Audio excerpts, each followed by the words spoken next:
सरकार का फैसला, कोरोना महामारी में विधायक पार्षद देंगे 2-2 करोड़ रुपए। राजद विधायक ने सरकार के फैसले का किया विरोध, सरकार पर लगाया लूटखोरी का आरोप।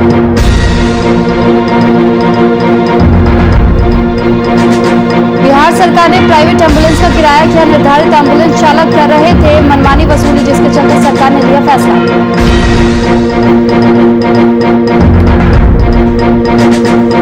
मुजफ्फरपुर में दिखा लॉकडाउन का असर, चौक चौराहों पर नजर आई पुलिस, बेवजह घूम रहे लोगों पर की गई कार्रवाई।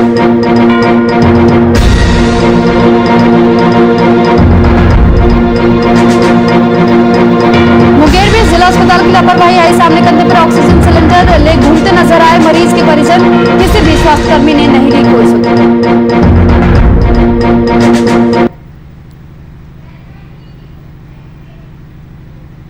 नमस्कार, आप देख रहे हैं वीआईपी न्यूज, आपके साथ मैं हूं सुरभि तिवारी। तो खबरों की शुरुआत करेंगे। बिहार के मुख्यमंत्री द्वारा विधायक और परिषद सदस्यों के विकास निधि से 2-2 करोड़ रुपए लेने की घोषणा को लेकर राजद विधायक सुधाकर सिंह ने बयान जारी किया है, जिसमें उन्होंने कहा है कि बिहार सरकार उन पैसों को खर्च के नाम पर लूट करना चाहती है।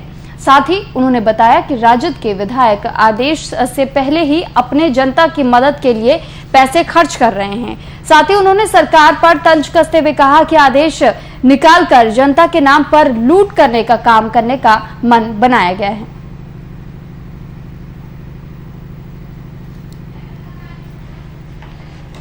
स्वास्थ्य सुविधाएं जिसको नीतीश कुमार ने 15 साल में कहते हैं कि हमने बनाया है, वह पटना के बाहर कहीं पर भी दिखाई पूरे बिहार में नहीं देता। कैमूर जैसे जिला, तो यहाँ पर ना ऑक्सीजन प्लांट है, यहाँ पर ना ही यहाँ पर सीटी स्कैन है, यहाँ पर पुरानी जर्जर एम्बुलेंस है जो रोगी को रास्ते में ही ले आते रोगी मर जाते हैं। किसी भी प्राथमिक स्वास्थ्य केंद्र पर कोई भी सिलेंडर, ऑक्सीजन सिलेंडर उपलब्ध नहीं है। हम लोगों ने जन सहयोग के माध्यम से कैमूर जिला के भीतर 2 सरकारी अस्पतालों को ऑक्सीजन सिलेंडर और ऑक्सीजन रेगुलेटर के माध्यम से चलाने का काम किया। स्वास्थ्य सुविधाएं जिसको नीतीश कुमार ने 15 साल में।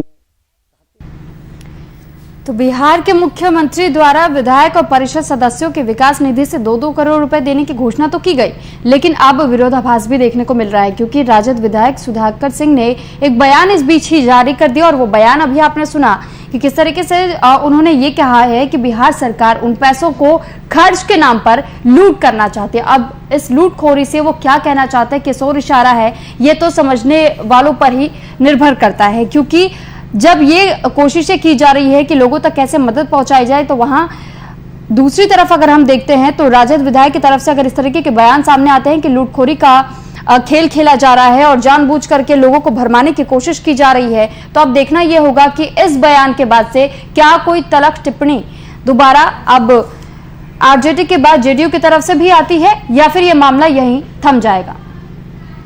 और इस पर अधिक जानकारी के साथ अनुप्रकाश संवाददाता हमारे साथ फोन लाइन पर जुड़ चुके हैं। अनु, जानकारी चाहेंगे आपसे कि ये जो मामला बताया जा रहा है, जिस तरीके से राजद विधायक सुधाकर सिंह ने बयान तो जारी कर दिया और 2-2 करोड़ रुपए देने के नाम को उन्होंने ये कहा कि लूटखोरी की जा रही है, तो आखिर ये किस संदर्भ में कहना चाहते थे? देखिए, जिस तरह से पिछले बार भी माननीय जो सरकार की तरफ से किया गया था कि लोग एक राशि मुहैया कराया जाए और जो कोरोना से लोग के खर्चों में जो है वो उनके रुपयों का इस्तेमाल होगा, लेकिन इस बार जो घोषणा की गई है 2-2 करोड़ रुपया विधायकों के परिषदों के सदस्य से विकास निधि के रूप में मांगा गया है। ये जो 20 रुपए है इसे कोरोना महामारी के लेकर महामारी में इसे खर्च किया जाएगा, लेकिन उसका ही पलटवार करते हुए राजद के जो विधायक सुधाकर सिंह जो विधायक है राजद के, उन्होंने ये बयान दिया है कि जो सरकार जो है अब इस लूट खसोरी में जो है, जो हम लोग पिछला जो भी इस घोषणा के तहत इससे पहले जो भी खर्च हो रहा है उसका ना तो कोई हिसाब किताब सरकार ले पा रही है और ना हम लोग दे पा रहे हैं। तो इस रुपयों का जो है सरकार क्या करेगी, आपके जो ये किस चीज में खर्च करेगी, इसको लेकर उन्होंने ये बयान दिया है। जी ठीक, अनुप्रकाश, लेकिन अभी जब आरजेडी की तरफ से एक बयान जारी किया गया, क्या उम्मीदें जताई जा रही कि इसके बाद से अब इसका कटाक्ष करते हुए क्या जेडीयू कोई तलख टिप्पणी कर सकती है इस पर, या फिर इस मामले को यहीं रफा दफा कर दिया जाएगा? इस चीज को लेकर तो अभी तक कोई भी जदयू की तरफ से या बीजेपी की तरफ से कोई बयान अभी जारी नहीं हुआ है, लेकिन ये तो जरूर है कि इसका जो है इसका पलटवार करते हुए बीजेपी हो या जदयू हो, इसका जवाब देने में सक्षम होंगे और वो जो है इसका जवाब जरूर दें। लेकिन जिस तरह का ये जो बयान जारी हुआ है कि कोरोना महामारी को लेकर सरकार की तरफ से जितने भी माननीय हैं और विधायक जन है उनसे 2-2 करोड़ रुपया मांगा गया है और जो कि कोरोना महामारी के में खर्च किया जाएगा। जी, लेकिन क्या लगता है कि जिस तरीके से अभी आपने ये तो बता दिया कि खर्च करने के नाम पर ही ये रकम वसूले जा रहे हैं या सामने रखे गई है जो बातें कि ये तो लोगों की मदद के लिए विकास की सोच से, लेकिन अगर विकास की सोच लाई जा रही है और 2-2 करोड़ रुपए देने की बात भी की गई है और घोषणा अब इस पर की जा चुकी है, तो इस तरीके की टिप्पणियां क्यों सामने आ रही है? क्यों उन्हें कमी इसमें भी नजर आ रही है और ऐसा लग रहा है कि लूटखोरी हो रही है? क्योंकि राज्य सरकारों की तरफ से तो कोशिश की जा रही है मदद पहुंचाने की। देखिए, जिस तरह से ये जो 2 करोड़ रुपए माननीय लोगों से मांगा गया है उसका तो ठीक है, मांगा गया है कि वो लोग देंगे, लेकिन जो वो लोग खर्च कर रहे हैं इन कोरोना महामारी के लोग, जो अपने विधायक जो लोग हैं वो अपने क्षेत्र में जो आम जनता को कोरोना को महामारी को लेकर जितने भी लोगों पर खर्च वो लोग जो सहायता कर रहे हैं उसका ही हिसाब कि जो इसका हिसाब कौन देगा? क्योंकि हम लोग अभी खर्च कर रहे हैं, चाहे जो भी मदद कर रहे हैं किसी के ऊपर आम जनता के लोगों को, तो उसका जो है सरकार इसका हिसाब भी दे। क्योंकि जो अभी सरकार जो मांगी है हम लोगों से टाका, तो उसका जो है उसका खर्च जो कहाँ पे वो पैसा खर्च होगी, इसको लेकर उन्होंने ये बयान जारी करते हुए सरकार से इसका जवाब मांगा है। चलिए ठीक, बहुत धन्यवाद अनुप्रकाश जी तमाम जानकारी हम तक पहुंचाने के लिए।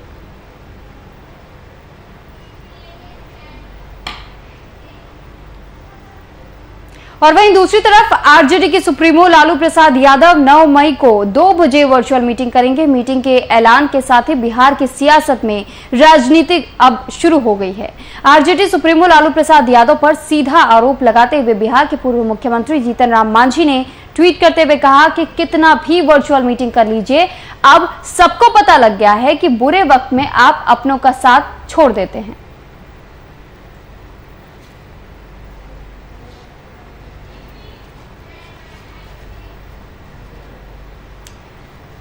तो आपको जानकारी दे दे, जिस तरीके से ऑक्सीजन प्लांट को लेकर भी बिहार में अफरा तफरी का माहौल लगातार देखने को मिल रहा है। तो दरअसल ऑक्सीजन प्लांट को लेकर लगातार किल्लतें भी देखी जा रही हैं।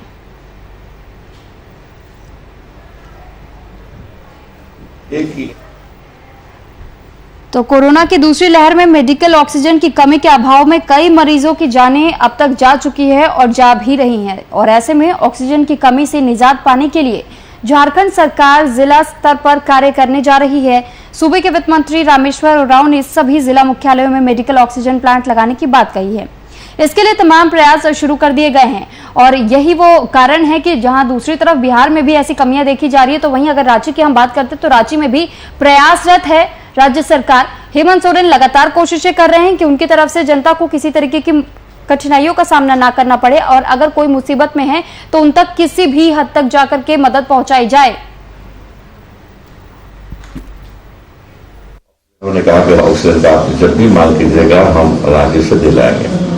दूसरा ये कि यहाँ ऑक्सीजन प्लांट बैठाई हो, यहाँ डिस्ट्रिक्ट हेडक्वार्टर है, ये मुख्यालय का अस्पताल है, यहाँ हर अस्पताल मुख्यालय अस्पताल में प्लांट बैठाने की बात चल रही है और यहाँ भी हम लोग बैठाएंगे। यहाँ पे प्लांट बैठेगा ऑक्सीजन प्रोडक्शन करने वाला। तो इस तरह से भविष्य में अगर थर्ड फेज आया, जिसकी चांस ज्यादा है, लोग कर रहे हैं, तो इस बार हम तैयार रहेंगे उसको फेस करने के लिए। ये कहना चाहते हैं। ऑक्सीजन, उन्होंने कहा कि ऑक्सीजन का आप जब भी मांग कीजिएगा।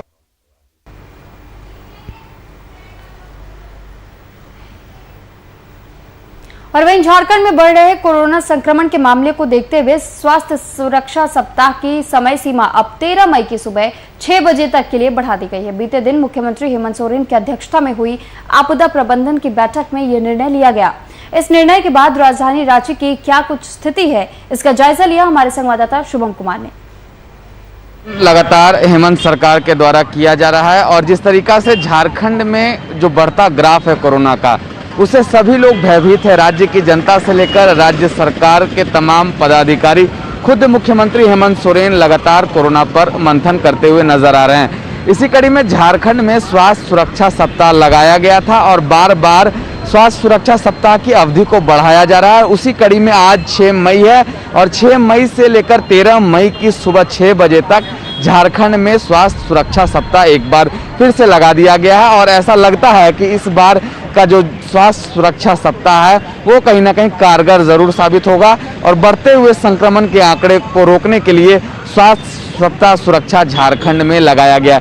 तस्वीरें हम आपको झारखंड की राजधानी रांची के बिरसा चौक की दिखा रहे हैं। यही वो चौक है जहां पर एक समय था कि राज्यवासियों का कह सकते हैं भीड़ का हुजूम हुआ करता था, लेकिन जो मौजूदा परिस्थिति है झारखंड में कोरोना को लेकर के आए दिन 5000 से बढ़ते संक्रमित मरीज मिल रहे हैं, 100 से पार मृत्यु की दरें हो गई हैं। स्वास्थ्य सुरक्षा सप्ताह के मद्देनजर कह सकते हैं मुख्यमंत्री हेमंत सोरेन की तरफ से साफ तौर पे कहा गया था कि जरूरी दुकानों को खोलने की अनुमति दी गई है, चाहे वो सब्जी दुकानों की बात कर लें, चाहे वो बाइक रिपेयर की दुकानों की बात कर लें। तस्वीरों में हम आपको दिखाना चाहेंगे, देखिए सब्जियां अब सड़कों पर लोग बैठकर बेच रहे हैं क्योंकि रोजगार के लिए कुछ तो करना ही पड़ेगा। शायद इसी वजह से बिरसा चौक का ये तस्वीर हम आपको दिखा रहे हैं कि लोग अब घरों से निकलने से कतरा रहे हैं। यहाँ पर एक समय था यहाँ पर जाम लगा करता था क्योंकि यही वो मुख्य मार्ग है जो सीधा एयरपोर्ट की ओर जाता है, तो कहीं ना कहीं डर का माहौल बखूबी बरकरार है। ज़रूरत की दुकानें खुली है। आपको एक बार और तस्वीरों के माध्यम से दिखाएंगे कि दवाइयाँ की दुकान आप देख सकते हैं, जो ज़रूरत की सामग्री की दुकान है, चाहे फल की बात कर लें, दवाइयों की दुकान की बात कर लें, दवाई की दुकान खुली हुई हैं, फल बिक रहे हैं, मास्क बिक रहा है, लेकिन गैर ज़रूरी दुकानें हैं, चाहे वो फर्नीचर की दुकान की बात कर लें, चाहे वो अन्य सामग्रियों की दुकानों की बात कर, चाहे कपड़ों की बात कर लें, सभी दुकानें बंद हैं और ये 13 मई तक ये सिलसिला चलता रहेगा। स्वास्थ्य सुरक्षा सप्ताह के मद्देनजर सुबह 6 बजे से 2 बजे तक ही दुकानों और प्रतिष्ठानों को खोलने की अनुमति दी गई है। अब सवाल यह है कि क्या मुख्यमंत्री का यह जो तोड़ निकाला गया है स्वास्थ्य सुरक्षा सप्ताह के मद्देनजर, क्या ये कारगर साबित होगा? अगर कारगर साबित हुआ तो ये राज्यवासियों के लिए बहुत राहत की बात होगी और एक तरफ राज्यवासी भी मुख्यमंत्री के इस पहल का बखूबी स्वागत कर रहे हैं और कहीं ना कहीं सहयोग बखूबी देखने को मिलता है और 2 बजे के बाद से पूरा राजधानी रांची, पूरे झारखंड के तमाम जिले सन्नाटा में तब्दील हो जाते हैं क्योंकि डर का माहौल बरकरार है। लोग घरों से निकलने में कतरा रहे हैं क्योंकि कोरोना का जो बढ़ता ग्राफ है वो लगातार बढ़ता जा रहा है। हम भी राज्य की जनता से लगातार अपील कर रहे हैं, वीआईपी न्यूज़ के माध्यम से वीआईपी न्यूज़ उन तमाम दर्शकों से अपील कर रहा है कि अगर आवश्यकता है तभी घर से बाहर निकले, नहीं तो घर पर ही रहें, सुरक्षित रहें। जहां भी जाते हैं कोरोना के बनाए गए नियम प्रोटोकॉल का बखूबी पालन करें, तभी जाकर इस संक्रामक बीमारी को हम जड़ से।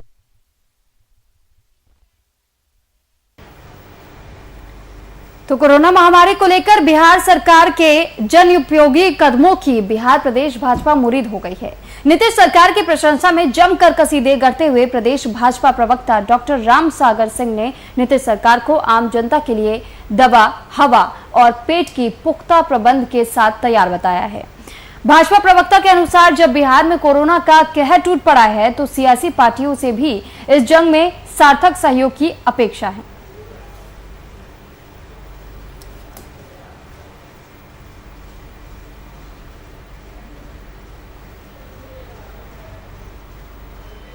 विपक्ष कोरोना से लड़े, न कि सरकार से लड़े। सरकार गरीबों के लिए मुफ्त में खाना दे रही है। 2 महीने का मुफ्त में राशन 8 करोड़ 71 लाख लोगों को मुहैया करवाया जा रहा है। कम्युनिटी किचन का प्रबंध किया गया है। दवा का, हवा का, बेड का और पेट का और रोजगार का, सारे चीज़ों की केंद्र और बिहार सरकार मिल करके अच्छी व्यवस्था कर रही है। दवाओं का भी कोई दिक्कत नहीं होगा, ऑक्सीजन का भी दिक्कत नहीं होगा। ऑक्सीजन प्लांट लगाने के लिए जमीन भी सरकार दे रही है। विपक्ष कोरोना से लड़े, न कि सरकार से लड़े। सरकार गरीबों के लिए मुफ्त में खाना दे रही है। 2 महीने का मुफ्त में राशन 8 करोड़ 71 लाख लोगों को मुहैया करवाया जा रहा है। कम्युनिटी किचन का प्रबंध किया गया है। दवा का, हवा का, बेड का और पेट का और रोजगार का, सारे चीज़ों की केंद्र और बिहार सरकार मिल करके अच्छी व्यवस्था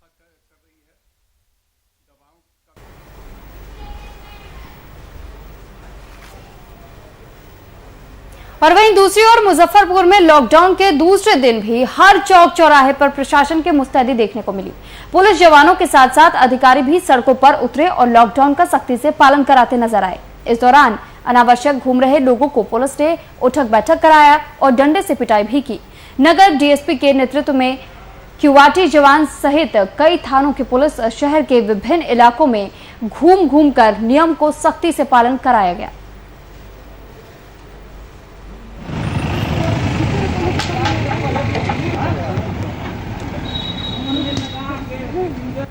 देखिए, जो भी आदमी आवश्यक कार्य से जा रहे हैं उन्हें छूट है, उनको जाने दिया जा रहा है और जो बहाना बना करके चल रहे हैं उनके विरुद्ध हम लोग कार्रवाई कर रहे हैं। साथ ही साथ लोगों से विनम्र अपील है कि आप बहुत कम निकलें, अगर इमरजेंसी हो तभी निकलें, अदरवाइज अपने घरों में रहें, सुरक्षित रहें। संक्रमण को चेन को तोड़ने के लिए यही सबसे अच्छा तरीका है कि आप अपने घरों में रहें। खूब इमरजेंसी हो तो जो समय सीमा दिया गया है 7 से 4 इमरजेंसी सेवाओं के लिए इसी में निकले, अन्यथा अपने आप को घरों में रखें ताकि आप सुरक्षित रह सकें। दोनों गाड़ी को थाना पर दे दीजिए।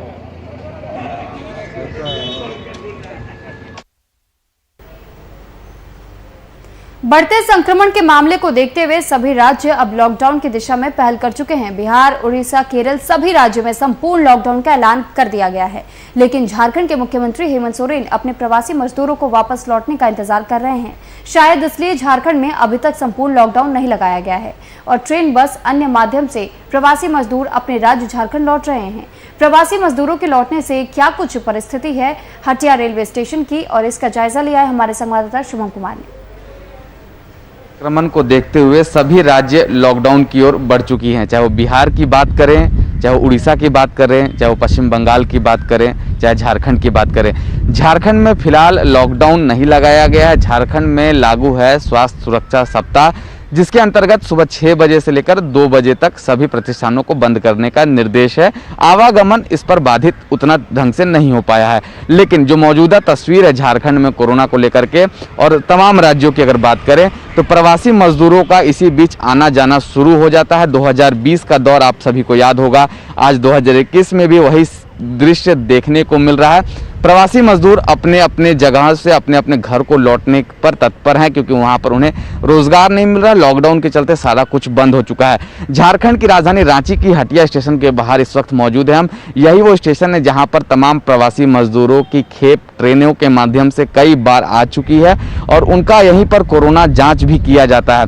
लेकिन जिस तरीके से तमाम राज्यों में लॉकडाउन लगा दिया गया, संपूर्ण लॉकडाउन की घोषणा तक कर दी गई है और मुख्यमंत्री हेमंत सोरेन झारखंड के ये चाहते हैं कि झारखंड के जितने भी प्रवासी मजदूर हैं जो कि बाहरी राज्यों में काम करते हैं वो अपने राज्य को लौट जाएं। शायद इसी वजह से कल ही मुख्यमंत्री हेमंत सोरेन की तरफ से झारखंड सरकार की तरफ से एक दिशा निर्देश जारी किया गया है। जो भी व्यक्ति प्रवासी मजदूर के रूप में बाहर से आएंगे उन्हें कोरोना जांच करवाना पड़ेगा, चाहे वो ट्रेनों के माध्यम से आए, चाहे वो बसों के माध्यम से आए। और इस वक्त मौजूद हम झारखंड की राजधानी रांची के हटिया स्टेशन के बाहर, और वो गाइडलाइन में साफ तौर पे लिखा हुआ था कि जो भी व्यक्ति बाहर से आएंगे, जो भी प्रवासी मजदूर अपने राज्यों को लौटेंगे, राजधानी रांची की अगर बात करें हटिया स्टेशन पर उनका ट्रेन आएगा, वह यहाँ पर उतरेंगे, उसके बाद इनका यहाँ पर कोरोना जाँच होगा। जो भी व्यक्ति उसमें कोरोना नेगेटिव पाए जाएंगे उन्हें 7 दिन का होम आइसोलेशन और क्वारंटाइन रखा जाएगा। और जो भी व्यक्ति उसमें कोरोना पॉजिटिव पाए जाते हैं, जो भी प्रवासी मजदूर कोरोना पॉजिटिव पाए अगर जाते हैं तो उन्हें 2 बार उनकी कोरोना जांच की जाएगी। रैपिड एंटीजन टेस्ट के द्वारा उनका कोरोना जांच किया जाएगा, उसके बाद उन्हें आइसोलेशन वार्ड में भेज दिया जाएगा। हटिया स्टेशन पर इस वक्त मौजूद है और यही वो जगह है जहां पर आए दिन ट्रेनों के माध्यम से कई प्रवासी मजदूर अपने राज्य को लौटते हैं और सरकार की ओर से एक बखूबी गाइडलाइन जारी किया गया है जिसमें उनका कोरोना जांच होगा। शायद इसी वजह से झारखंड में अभी तक संपूर्ण लॉकडाउन की घोषणा नहीं की गई है। मुख्यमंत्री चाहते हैं कि सभी राज्यवासी अपने अपने राज्य को लौट जाएं। झारखंड के जितने भी राज्यवासी बाहरी राज्यों में काम कर रहे हैं वो अपने राज्य को लौट जाएं। तो कहीं ना कहीं मुख्यमंत्री हेमंत सोरेन कोरोना को लेकर, अपने राज्यवासियों को लेकर काफी सजग दिखाई दे रहे हैं और एक अच्छी पहल की शुरुआत भी झारखंड में आए दिन मुख्यमंत्री हेमंत सोरेन की तरफ से की जा रही है। अपने तो शेखपुरा में सख्ती से लॉकडाउन का पालन को लेकर जिला प्रशासन लगातार कार्रवाई में लगा हुआ है, जहां एसडीओ राजीव कुमार के नेतृत्व में वीडियो और भारी संख्या में पुलिस जवान सड़कों पर निकलकर लॉकडाउन का पालन करवाने में जुटे हुए हैं और जो लोग बेवजह घूम रहे हैं उन पर कार्रवाई की जा रही है।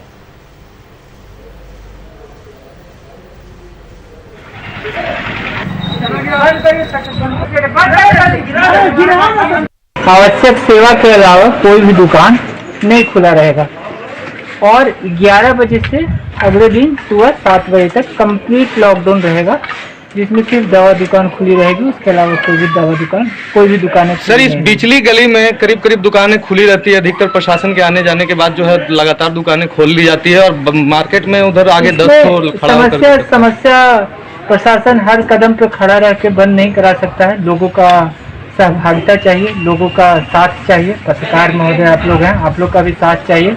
लोग स्वयं जिम्मेदार जब तक नहीं होंगे तब तक कंप्लीट लॉकडाउन करा पाना मुश्किल है।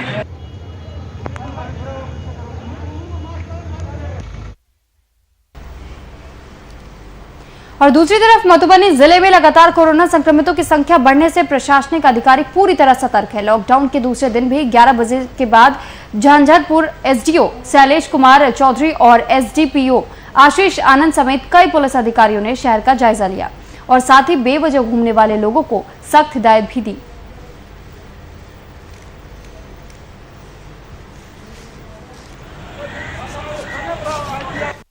जैसा कि आप जानते हैं, लॉकडाउन का दूसरा दिन है और 15 मई तक राज्य सरकार के द्वारा लॉकडाउन लगाया गया है। कतिपय अपवादों को छोड़ के शेष चीज़ों को बंद किया गया है, तो उसी का अनुपालन करने के लिए हम लोग सतत प्रयत्नशील हैं। इसी सिलसिले में अनुमंडल के विभिन्न क्षेत्रों में हमारे द्वारा अनुमंडल पुलिस पदाधिकारी के द्वारा और हमारे जितने BDO CO हैं उनको भी फ्लाइंग स्क्वाड बनाया गया है। बिल्कुल, यह हमारा प्रायोरिटी पर काम है। सरकार के द्वारा लॉकडाउन कल से ही लगाया जा रहा है। कल भी हम लोग अपनी टीम के साथ उतरे थे और कुछ अपवादों को छोड़ करके पूरी तरह इसका पालन करवाने के लिए हम लोग प्रतिबद्ध हैं और इसी क्रम में आज हम लोग दूसरे दिन भी उतरे हैं ताकि इसका सख्ती से अनुपालन कराया जाए और लोगों के द्वारा जो कुछ अनिवार्य कार्यों को जो अपवाद दिया गया है उसके लिए कुछ लोग मेडिकल हो या बैंकिंग सेवा हो या इस अन्य काम के लिए जो कि छूट दी गई है उसके अंतर्गत लोग निकल रहे हैं। उन लोगों से भी मैं अनुरोध कर रहा हूं कि आप फालतू के काम के लिए बाहर ना निकलें और जो लोग इसका उल्लंघन कर रहे हैं उनका प्रॉपर उनके लिए चालान भी कटा जा रहा है और जो यदि किसी पर FIR करने की नौबत होगी तो वो भी हम करेंगे, लेकिन बिल्कुल कड़ी से कड़ी कार्रवाई।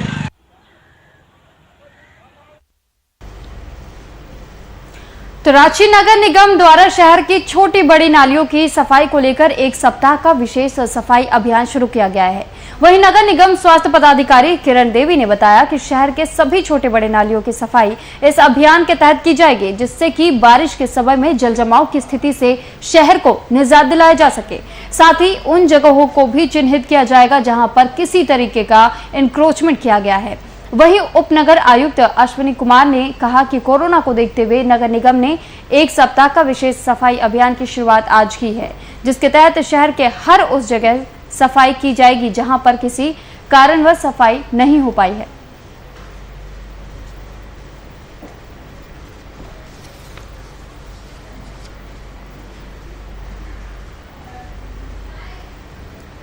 साफ सफाई नहीं, ये हमारा स्पेशल ड्रेन क्लीनिंग और जो पुराना गार्बेज है उसके लिए हम लोग विशेष एक सप्ताह का अभियान चलाने जा रहे हैं। तो जो बड़ा नाला है, ऐसे भी अभी देखिए मई का महीना है, जून से प्री मानसून स्टार्ट हो जाता है, तो हर साल हम लोग लगभग इसी समय बड़े नालों की सफाई करवाते हैं बृहद पैमाने पर। तो इस बार हम लोग काफ़ी पहले से 4-6 JCB लगाकर जो बड़ा नाला है उसको 1 वीक में हम लोग चाहते हैं कि क्लियर हो जाए और दोबारा जरूरत पड़े तो फिर एक बार और क्लियर हो जाए, ताकि जो मानसून आए उसके पहले हम लोग इस तरह से बड़ा नाला की सफाई कर दें कि कहीं से भी कोई रुकावट नहीं हो। जो ओवरफ्लो की स्थिति कहीं कहीं हो जाता है, वैसी समस्या हमारा नहीं आए। आज से हम लोगों ने एक सप्ताह के लिए एक स्पेशल कैंपेन लॉन्च किया है, चलो करो कोरोना को डाउन, रांची बनेगा नंबर 1 टाउन। एक सप्ताह तक ये युद्ध स्तर पर हम लोग जितनी भी बड़ी नालियाँ हैं, छोटी नालियाँ हैं, सबकी सफाई करवाई जाएगी और कचरे का जो सफाई का ये तो हमारा निरंतर चल ही रहा है। ये विशेष अभियान चलाया जाएगा, जो कुछ भी छूट गया है उन सारे चौक चौराहे तो सबको सफाई किया जाएगा, कोई भी जगह ऐसा नहीं होगा जो छूटेगा।